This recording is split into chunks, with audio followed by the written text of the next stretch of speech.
வணக்கம் ஃப்ரெண்ட்ஸ். ரெகடிகாசை சீரியலில் இன்னும் எபிசோடில் என்ன நடக்குதுன்னு பார்க்கலாம் வாங்க. சிந்தாமணியும் மூர்த்தியும் வர்ற கார் பறந்துக்கிட்டு இருக்கு. சிந்தாமணி படு டென்ஷனாக இருக்கிறவங்க ரோட்டில் 2 லேடிஸ் நிற்கிறத பார்த்து, ஏன்பா டிரைவர் அந்த மரத்துக்கிட்ட கொஞ்சம் நிறுத்துப்பான்னு சொல்ல, அவரும் சரிங்கம்மான்னு சொல்லி நிறுத்துறாரு. அங்கே 2 லேடிஸ் நின்றுட்டு இருக்காங்க.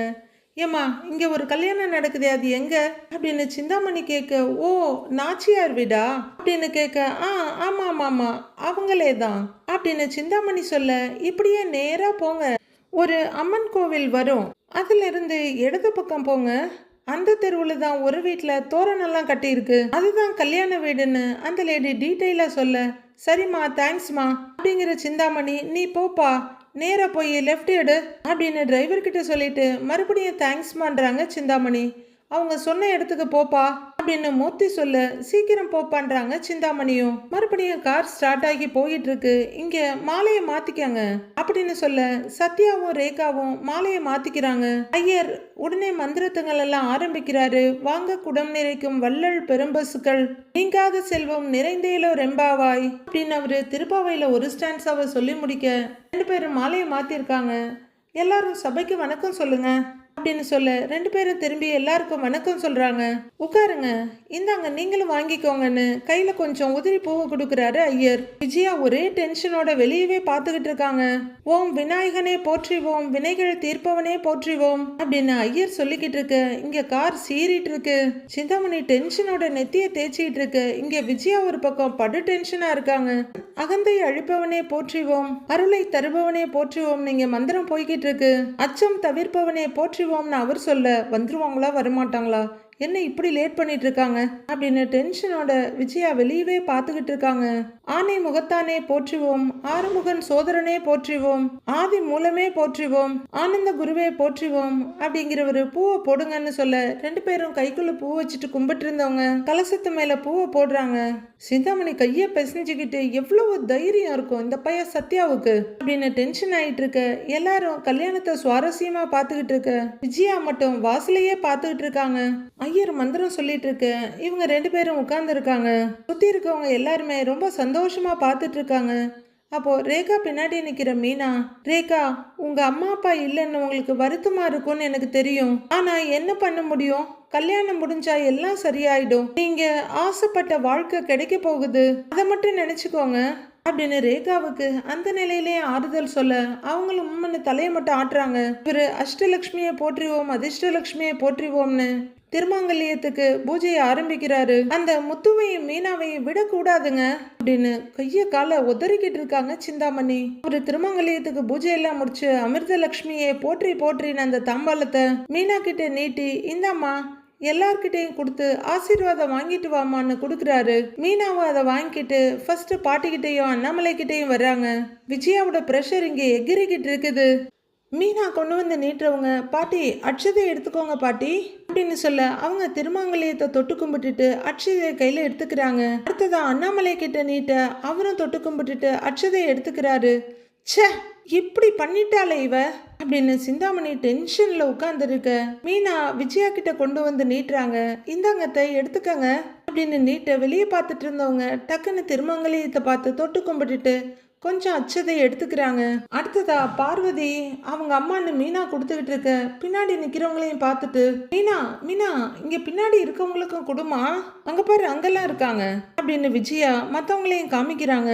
இங்க முன்னாடி இருக்கவங்களுக்கு மட்டும் மீனா கொடுத்துட்டு போக சீக்கிரமா தாலியை கட்டிடுவாங்களோ, சிந்தாமணி வராம போயிடுவாளோன்னு விஜயாவுக்கு டென்ஷன். விஜயா சொல்லவும் மீனாவும் எடுத்துட்டு போய் எல்லாருக்கும் கொடுக்குறாங்க.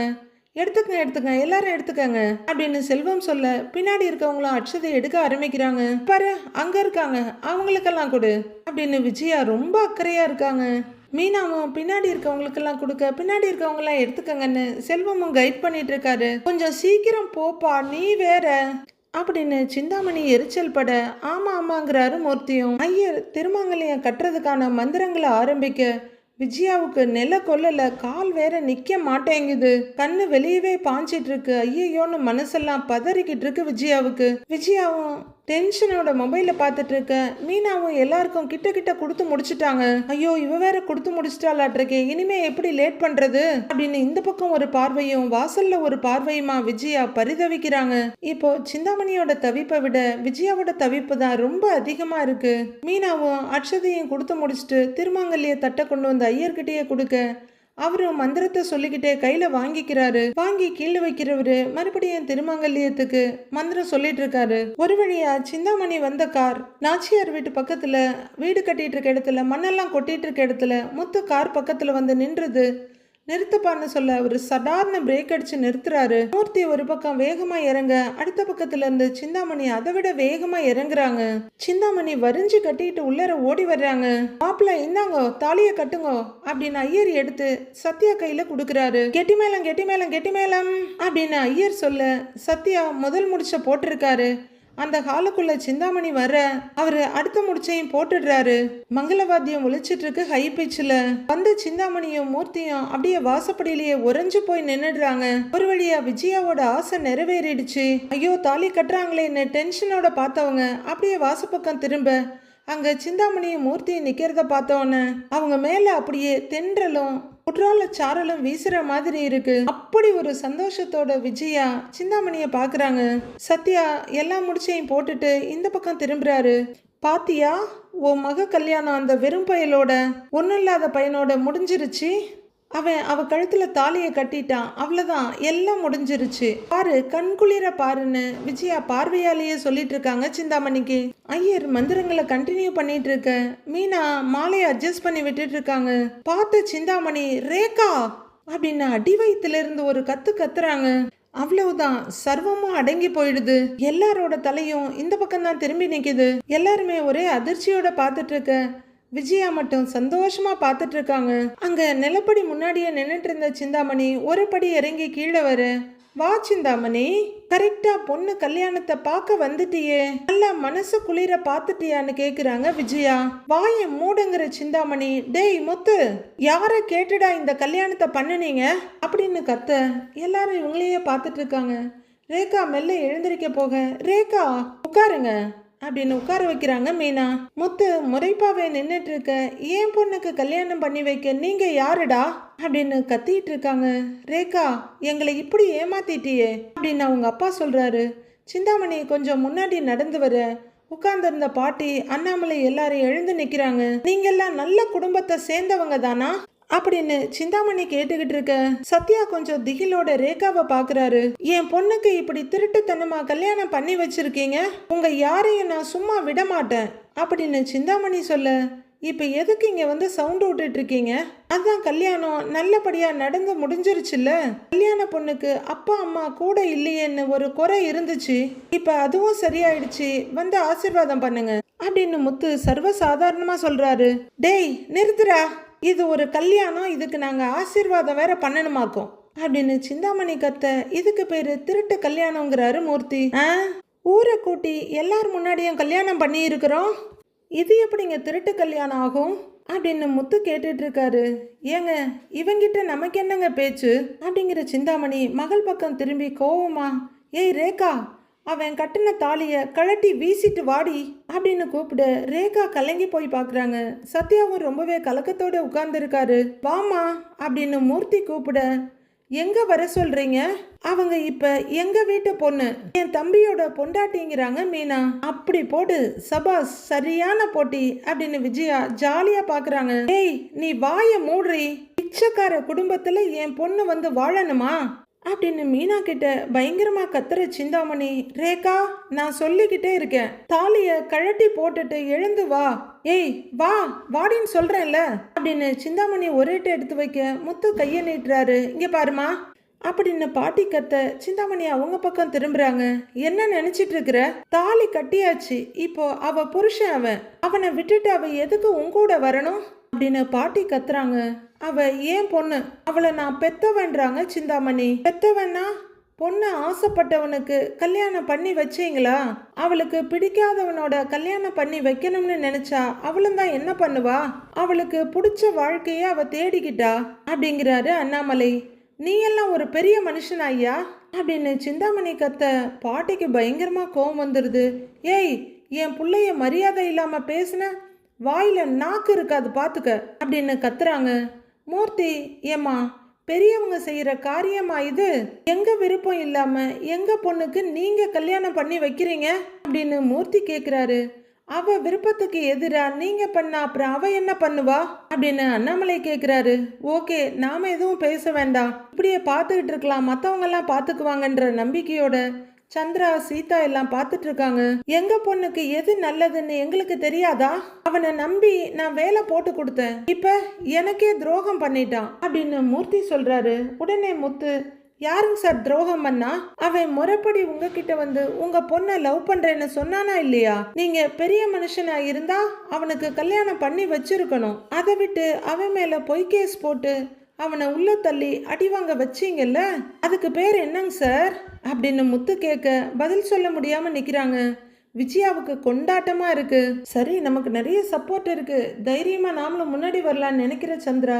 இங்க பாருங்க ஐயா, என் பையன் ஒன்றும் விருப்பம் இல்லாத பொண்ணுக்கு தாலி கட்டல. உங்க பொண்ணு என் பையனை விரும்பி இருக்கான்னு சொல்ல. ஏய், நீயே கோவில் வாசல்ல 5க்கும் 10க்கும் பூ விக்கிறவ, உன் பையனுக்கு என் பொண்ணு கேக்குதா? உன் குடும்பத்துக்கெல்லாம் என்ன தகுதி இருக்குது என் கூட சம்பந்தம் பண்ண அப்படின்னு சிந்தாமணி கேட்க சந்திரா சீதாலாம் முகம் சுருங்கி போய் நிக்கிறாங்க. என் பொண்ணு உன் பையன் கூட வாழ விட மாட்டேன் அப்படிங்கிற சிந்தாமணி, ஏய் ரேகா, எழுந்திருச்சு வாடின்னு கத்துறாங்க. ரேகா ஒரு அருவருப்பான பார்வையை அம்மாவை பார்த்துக்கிட்டு அப்படியே உட்கார்ந்து இருக்காங்க. ஏய், வரப்போறியா இல்லையா அப்படின்னு சிந்தாமணி ஒரேட்டு எடுத்து வைக்க அண்ணம்மா படார்னு முன்னாடி வர்றாங்க. ஏய் நில்லுன்னு, அதான் கல்யாணம் ஆயிடுச்சுல, இனியே நீ கூட்டிட்டு போறேன்னு கேக்குறாங்க அவங்க. ஏய் அப்படின்னு சிந்தாமணி கத்த அந்த அம்மாவே கொஞ்சம் ஜெர்க்காகுறாங்க.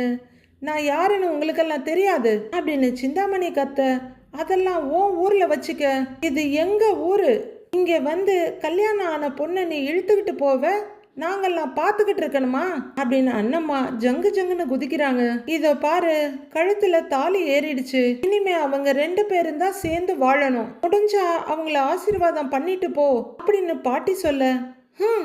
அந்த அளவுக்கு ஒண்ணு நான் மானம் கெட்டு போகல, என் பொண்ணை நான் இங்க இருந்து கூட்டிக்கிட்டு போவேன், அதை கேட்க இங்க யாருக்குமே உரிமை இல்லை சொல்லிட்டேன் அப்படின்னு சிந்தாமணி சொல்ல.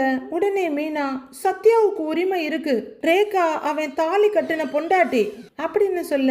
ஏய் மீனா, என்ன பழி வாங்கிட்டல அப்படின்னு சிந்தாமணி சொல்ல. எனக்கு யாரையும் பழி வாங்கலாம் தெரியாது அப்படின்னு சொல்றாங்க. ஆமாமா, உனக்கு பழி வாங்கலாம் தெரியாது, ஒன்லி பிளான் போட மட்டும்தான் தெரியும் அப்படின்ற மாதிரி பாக்குற சிந்தாமணி அப்படியே திரும்பி எல்லாரையும் பாக்குறாங்க.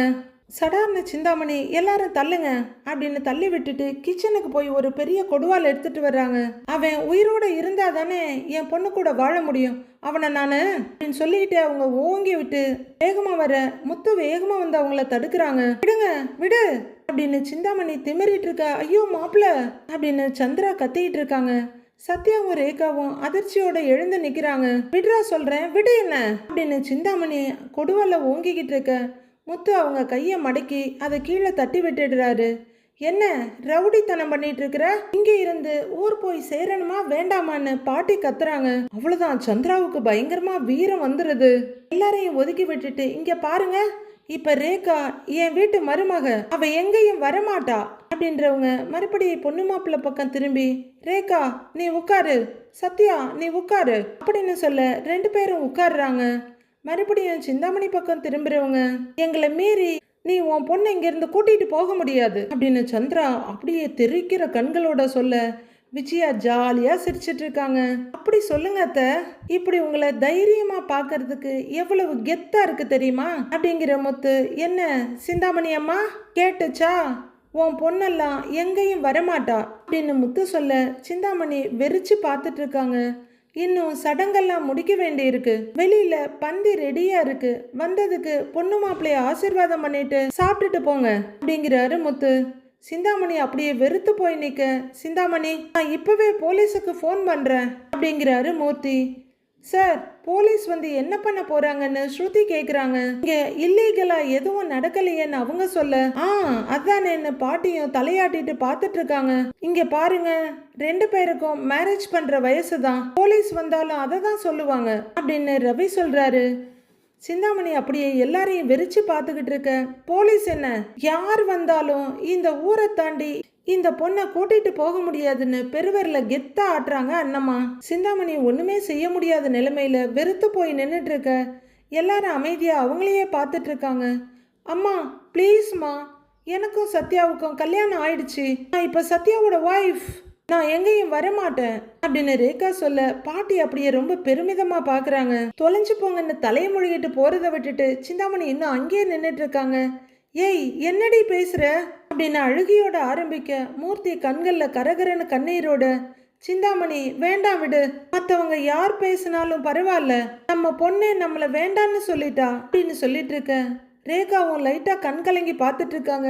ஐயோ இவ வேற கண் கலங்குறாளே, ஒருவேளை போயிடுவாளோ அப்படின்னு பயத்தோட பாக்குறாரு சத்யா. இதுக்கு மேல நாம இங்க நின்னா நாம செத்ததுக்கு சமம் அப்படின்னு மூர்த்தி உடைஞ்ச குரல்ல சொல்ல, என்னங்க நீங்க புரியாம பேசுறீங்க, அவளை எப்படிங்க விட்டுட்டு அப்படின்னு சிந்தாமணி கேட்க, ஒன்னும் பேசாத வா போலாம் அப்படின்னு சிந்தாமணியோட கைய மூர்த்தி புடிச்சு கூட்டிட்டு போறாரு. ரேகா வா வா போலாம், அம்மா சொல்றேன்ல ரேகா அப்படின்னு சிந்தாமணி கதறிக்கிட்டு இருக்க. வா போலாம் அப்படின்னு கைப்பிடியா புடிச்சு இழுத்துக்கிட்டு போறாரு மூர்த்தி. எல்லாரும் அப்படியே வெறிச்சு பார்த்துக்கிட்டு இருக்க. விஜயா குதூகலமா பார்த்துக்கிட்டு இருக்காங்க. ரேகா சொல்றத கேளு, வா போலாம் அப்படின்னு சிந்தாமணியோட குரல் காத்துல கரைஞ்சி போய் காணா போயிடுது. மூர்த்தி அவங்களோட கைய பிடிச்சி வாசப்படி வரல இழுத்துட்டு வந்து விடுறாரு. அடுத்து அவரு திரும்பி கூட பார்க்காம நடக்க ஆரம்பிக்க சிந்தாமணி அங்கேயே நிக்கிறாங்க. பார்க்கிட்ட போனவரு திரும்பி பாக்குறாரு. எல்லாம் ரொம்ப சந்தோஷமா போயிட்டு இருந்தது, நல்லா இருந்தது, இப்ப திடீர்னு இப்படி ஆயிடுச்சு அப்படின்னு எல்லாரும் லைட்டான சோகத்தோட அப்படியே நிக்கிறாங்க உள்ளர. ரேகா லைட்டா தேம்பி அழுதுட்டு இருக்க. ரேகா நீ ஏம்மா அழுவுற அப்படின்னு அண்ணாமலை சொல்ல ரேகா அவரை பாக்குறாங்க.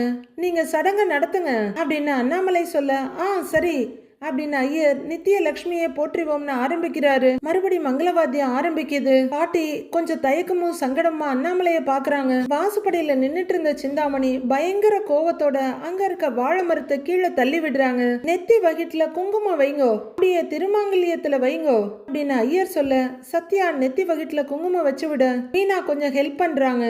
சி இதுக்கு மேல இங்க எதுக்கு நிக்கணும்னு சிந்தாமணி நடக்க ஆரம்பிக்க கொஞ்சம் தள்ளி நின்றுட்டு இருந்த மூர்த்தியும் காரை நோக்கி நடக்கிறாரு.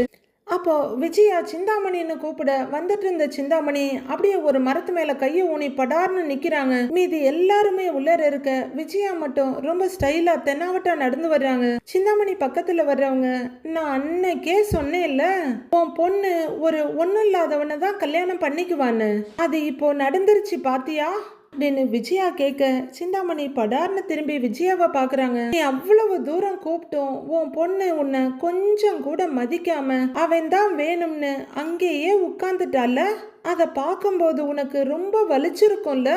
என் வீட்டுல இருந்து என்ன என் குடும்பத்தோட வெளியே அனுப்பிட்டு என் வீட்டை எடுத்துக்க பார்த்தல, அப்ப எனக்கு எப்படி கொதிச்சிருக்கும் அப்படின்னு அது வரைக்கும் சிரிப்போட சொல்லிட்டு இருந்த விஜயா பயங்கர ரௌத்ரமா மாறிட்டு இருக்காங்க. நீ எனக்கு பண்ணின நம்பிக்கை துரோகத்துக்கு தான் உனக்கு இப்போ இந்த தண்டனை கிடைச்சிருக்கு அப்படின்னு விஜயா பேசிக்கிட்டு இருக்க.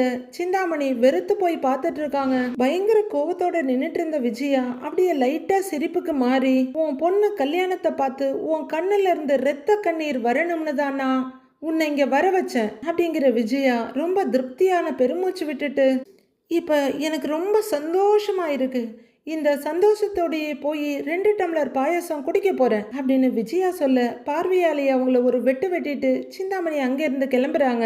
சிந்தாமணி அங்கிருந்து போயிட விஜயா சந்தோஷமா பார்த்துட்டு இருக்காங்க. கொஞ்ச தூரம் வந்ததும் கார் ஒரு ஓரமா நிக்குது. சிந்தாமணி அழுகையும் ஆத்திரமா வண்டியில இருந்து இறங்குறாங்க. அவங்க ரொம்ப தளர்வா அப்படியே நடந்துட்டு இருக்க. பின்னாடியே மூர்த்தியும் மெதுவா நடந்து வர்றாரு. அங்க ஒரு புளிய மரம் இருக்கு. மரத்துக்கு கீழே ஒரு சின்ன கோவில் இருக்கு.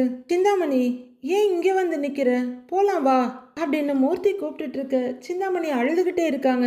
போலாம் சிந்தாமணி அப்படின்னு மூர்த்தி கூப்பிட, நான் வரமாட்டேன், நம்ம பொண்ணு இல்லாம நான் இந்த ஊரை விட்டு வரமாட்டேன் அப்படின்னு சிந்தாமணி சொல்ல, அவதான் நம்மள தூக்கி எரிஞ்சிட்டாலே, நீ இங்க நின்னா மட்டும் என்ன ஆக போகுது, சொன்னா கேளு, கிளம்பலாம் வா அப்படின்னு மூர்த்தி கூப்பிடுறாரு.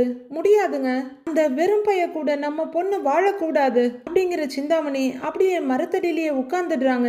சிந்தாமணி என்ன இது, கிளம்பலாம் அப்படின்னு அப்படின்னு அவரு கூப்பிட, அவ இல்லாம நான் இங்க இருந்து கிளம்ப மாட்டேங்க அப்படின்னு சிந்தாமணி பிடிவாதமா அங்கேயே உட்கார்ந்துடுறாங்க. அவங்க அந்த மரத்தோட ஒரு வேர்ல உட்கார்ந்துட அந்த மரத்தோட வேறு அப்படியே சுத்தி பரவி ரொம்ப அழகா இருக்கு. பொழுது போய்கிட்டே இருக்கு. காலையில மத்தியானமா மாறி, மத்தியானம் சாயந்தரமா மாறி, சூரியன் மொத்தமா குட் பை சொல்லிட்டு கிளம்பிடுறாரு. ஆனா இன்னும் சிந்தாமணி அங்கேயே தான் உட்கார்ந்து இருக்காங்க. பழையபடி ரேகா அந்த ரூம்ல வந்து உட்கார்ந்துருக்க. ஸ்ருதி, சந்திரா, சீதா, மீனான்னு எல்லாரும் அவங்க பக்கத்துல உட்கார்ந்துருக்காங்க. ரேகா, அதையே நினைச்சிட்டு இருக்காத, கொஞ்ச நாள் போகட்டும், அவங்களே திரும்ப வருவாங்கம்மான்னு சந்திரா சொல்லிட்டு இருக்காங்க.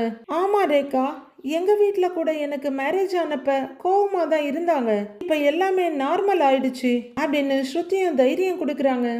ஃபீல் பண்ணாத ரேகா, நாங்கெல்லாம் இருக்கோம்ல, சத்யா உன்னை ரொம்ப நல்லா பார்த்துக்குவான் அப்படின்னு சீதாவும் சொல்லிட்டு இருக்காங்க. அப்போ பாட்டி அங்க வர்றவங்க மீனான்னு கூப்பிட எல்லாரும் எழுந்து நிக்கிறாங்க.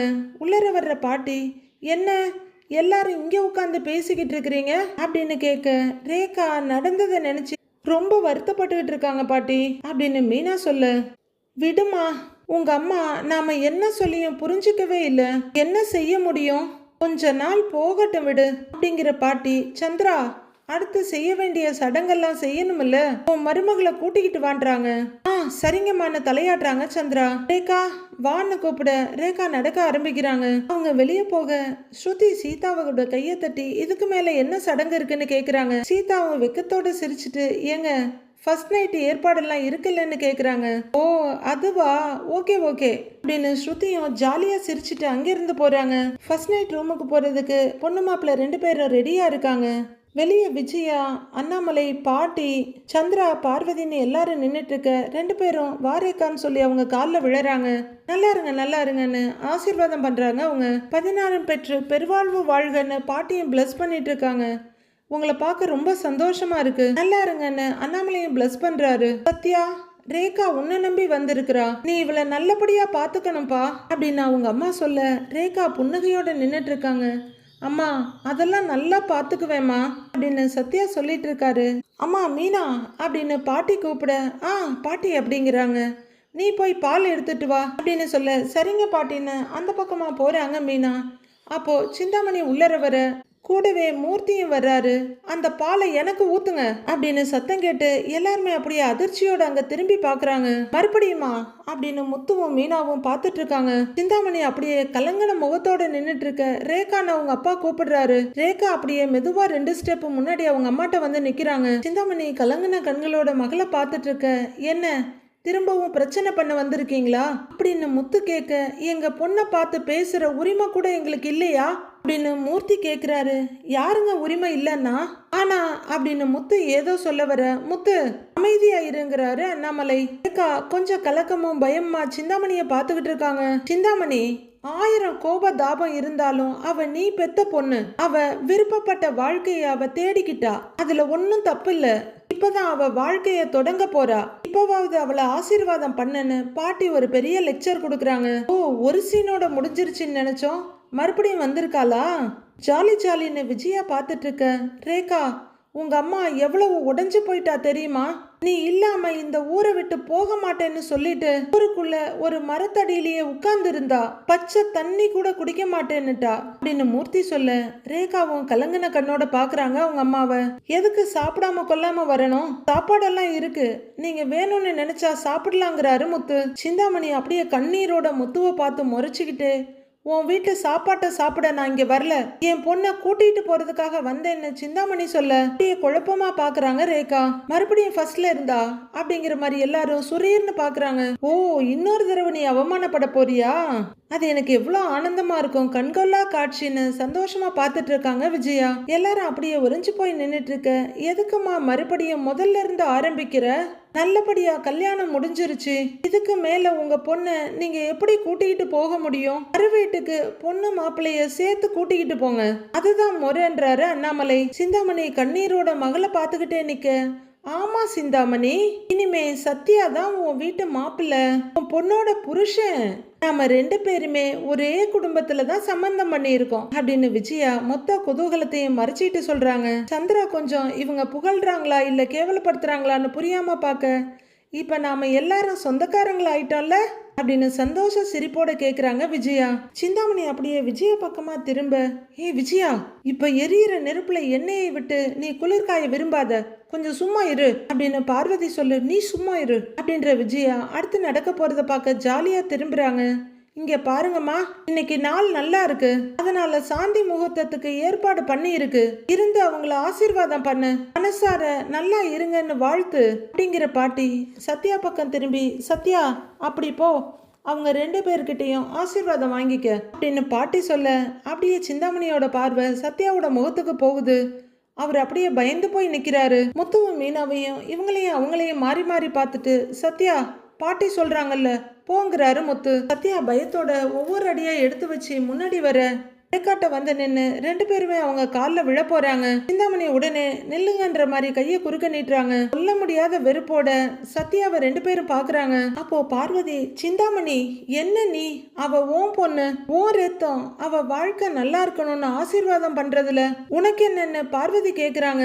என்னால முடியாதுன்னு கண்ணீரும் உடஞ்ச குரலுமா சொல்றாங்க சிந்தாமணி. இவன் கூட இவ வாழ்க்கை நல்லா இருக்க போறதும் இல்ல, எங்க பொண்ணு எங்களை இப்படி ஏமாத்துவான்னு நாங்க நினைக்கவும் இல்ல அப்படின்னு சிந்தாமணி கண்ணீர் விட அப்படியே ஐஸ் மழையில நனையிற மாதிரி இருக்கு விஜயாவுக்கு. ஒரு வழியா இந்த நாடகம் பிளானு, சத்யாவோட கல்யாணம் எல்லாமே ஒரு பக்கம் முடிஞ்சு போயிருச்சு. இனிமேதான் விஜயாவுக்கு ஆரம்பிக்க போகுதுன்னு நினைக்கிறேன். மனோஜ் அந்த பொண்ணை கல்யாணம் பண்ணிக்கிட்டு வர விஜயா தினமும் அவங்க கிட்ட ஜாலியா மல்லு கட்ட சூப்பரா இருக்கும்லங்க. நாளைய ப்ரோமோவில் பப்பரப்பா மனோஜ், மற்றவங்க கல்யாணத்தை விடுங்க, உங்க கல்யாணத்தை 7ஆம் தேதி குறிச்சிருக்கோம், ஞாபகம் இருக்குல்லன்னு சக்திவேல் கேட்க, மனோஜ் உண்மையான பயத்தோட, அதை நினைச்சாதாங்க சார் எனக்கு ரொம்ப பயமா இருக்கு அப்படிங்கிறாரு. என்ன பயம்னு சக்திவேல் கேட்க, வீட்டுக்கு தெரியாம கல்யாணம் பண்ணணுமா, அதுவும் டிவோர்ஸ் வாங்காம அப்படின்னு மனோஜ் கொஞ்சம் பயத்தோட பாக்குறாரு. ஃபர்ஸ்ட் மேரேஜ்ல டிவோர்ஸ் வாங்காம செகண்ட் மேரேஜ் பண்றது பெரிய குற்றம் பாஸ். அப்படி பண்ற அந்த ஆளுக்கு வெளியவே வர முடியாம 7 வருஷத்துக்கு கடுங்காவல் தண்டனை கிடைக்கும்னு சட்டத்துல சொல்லியிருக்குங்க பாஸ் அப்படின்னு ஜீவா சொல்ல, 7 வருஷமா அப்படின்னு அரண்டு போய் பாக்குறாரு மனோஜ். இந்த உலகம் மட்டும் உருண்டை இல்ல, நாம பண்ற கர்மாக்களும் உருண்டை தான். எப்படியோ உருண்டு நம்ம பக்கத்துக்கே வந்துடும், என்ன கொஞ்சம் முன்ன பின்ன வரும், அவ்வளவுதான். Okay friends, have a happy weekend. Monday பார்க்கலாம். தேங்க்யூ.